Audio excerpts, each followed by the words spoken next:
musician, but I'm also a father. I'm married to one of the most beautiful women in the world, and I have one of the most beautiful daughter.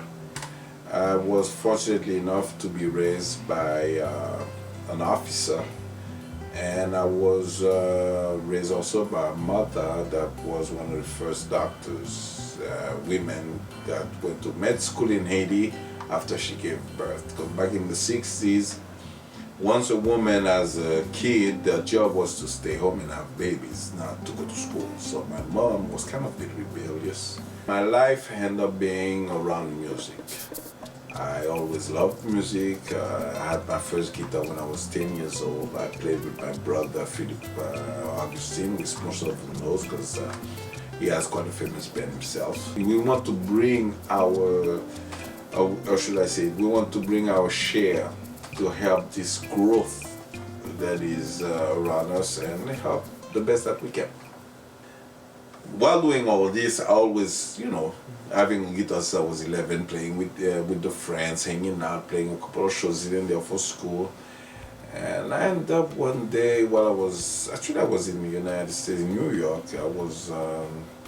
I was in pre-med, and there was a commercial about recording engineer. And at the time, to be a recording engineer, there was no school to go learn recording engineering.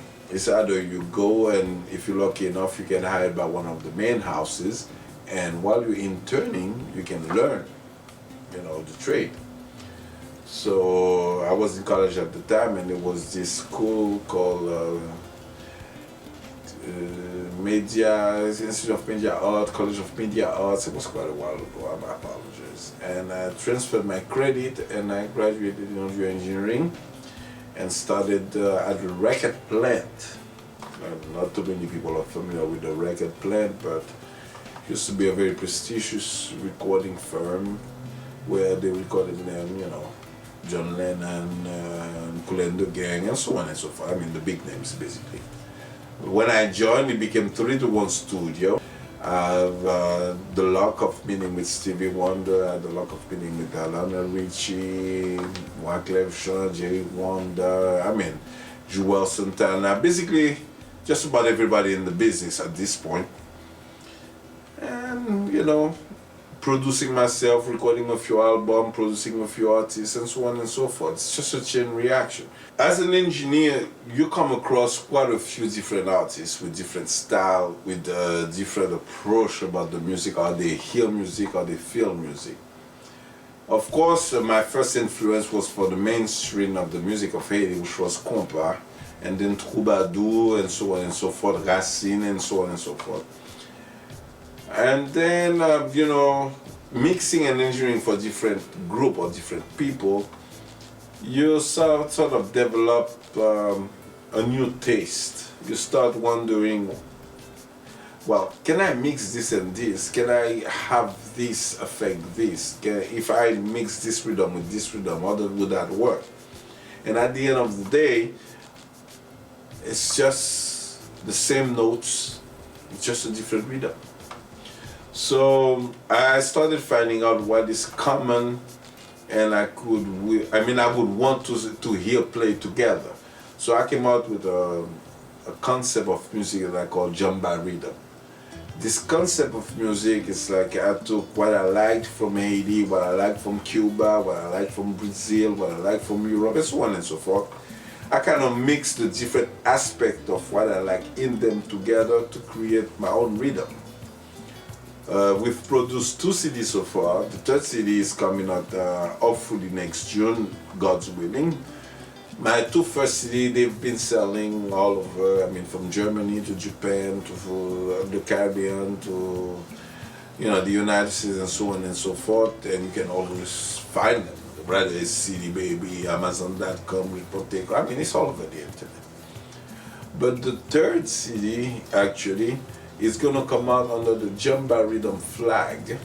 The practical approach of it is like, no matter where you're from, no matter who you are, no matter where part of the world you're hiding from or shining from, you will be moved by a rhythm.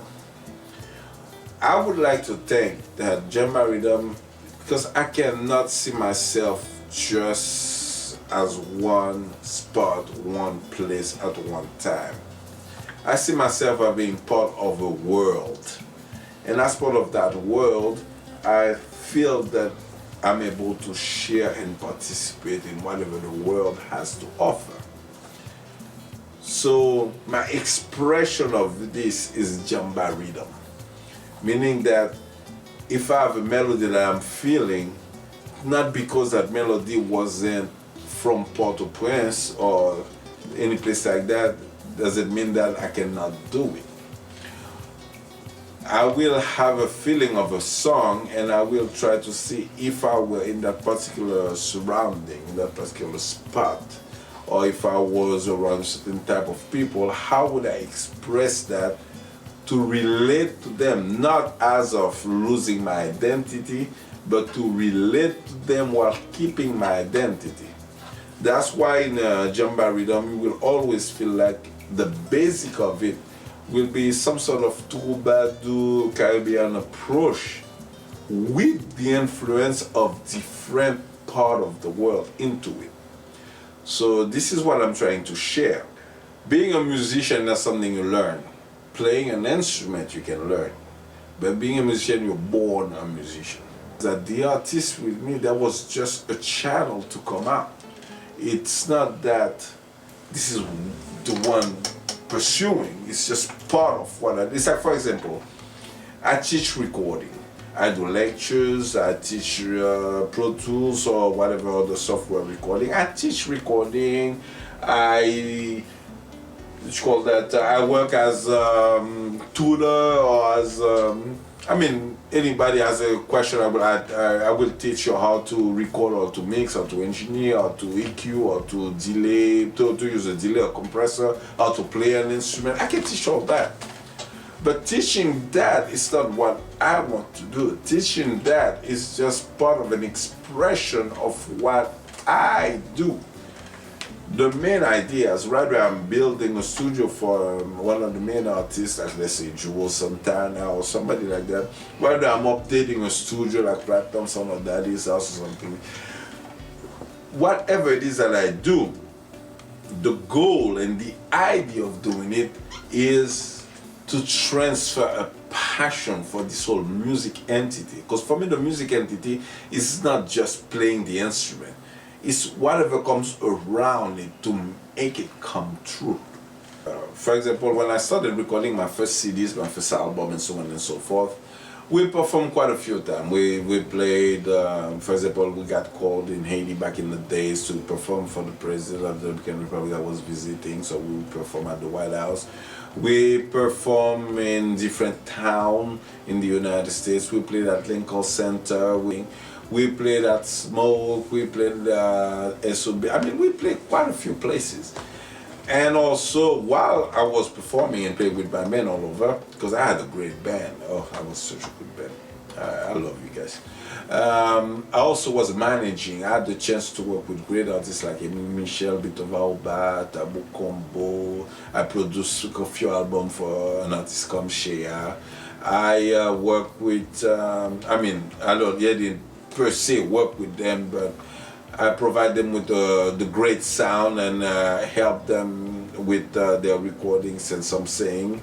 And also a great artist like Jacob Devorieux and Nissin Bewa, because I work in the recording industry, and most of the time when they need the equipment, they will let me know. And recording in the recording industry also, we build recording studio, we upgrade them.